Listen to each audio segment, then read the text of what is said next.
Njengoba benithembisile ke bantakwethu yabo, ngiyagadla xesha lokugadla ngolela xesha yabo. So i-content monetization, Facebook monetization, whatsoever lonto yiyo nge-English siyayikhupha kwi-English ngosifaka esiXhoseni ngoba abantu bakuthi bayive bazoxhamla yabo. Laa nto abantu bakuthi kuthiwa i-Facebook monetization, u-Facebook monetizer, iminisha ukuba yonke into oyenzayo ku-Facebook, uposta i-videos, uposta i-reels, uposta i-story, uposta i-text nje yabo, kuyajika ekambeni kwexesha kube imali ke ngoku yabo. Yonke laa nto uyenzayo pha iyajika ibe imali, yafestana. So kulapho ke ngoku bathi content Facebook monetization khona, yafestana. Ayibhalwanga uba ifuna ubani, ayimfuna ubani, no, ayikho lo way yabo.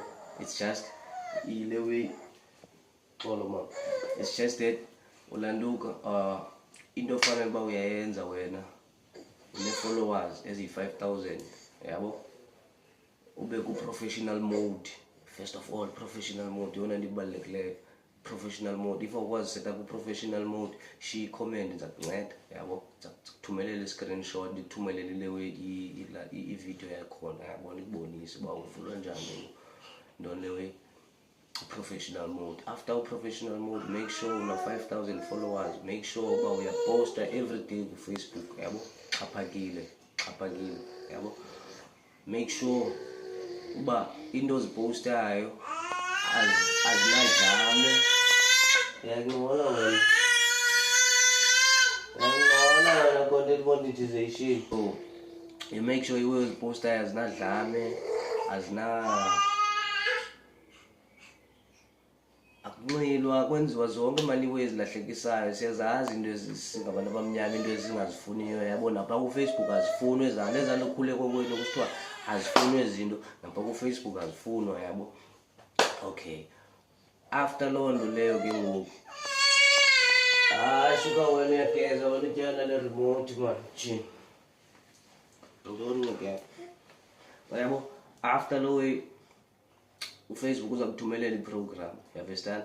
Then uzolanduka ke ngoku uzosayina up la program.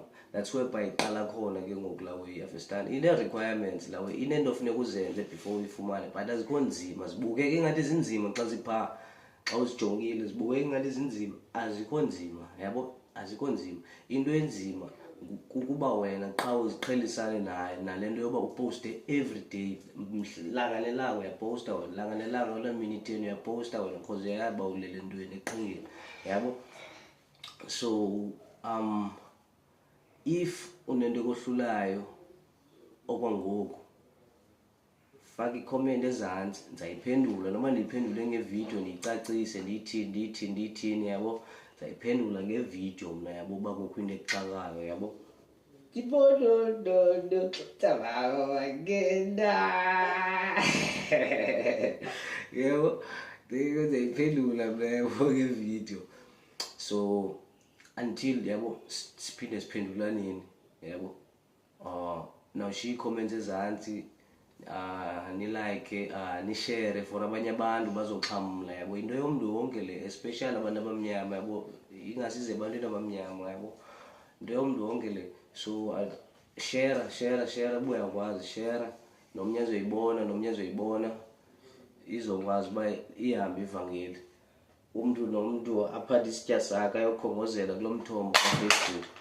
Ayikho enye indlela. Uyamotsha kodwa ndibona, kodwa wena uyamotsha wena, uyamotsha wena. Uyayithenga ngantoni laa remote xa uyopula?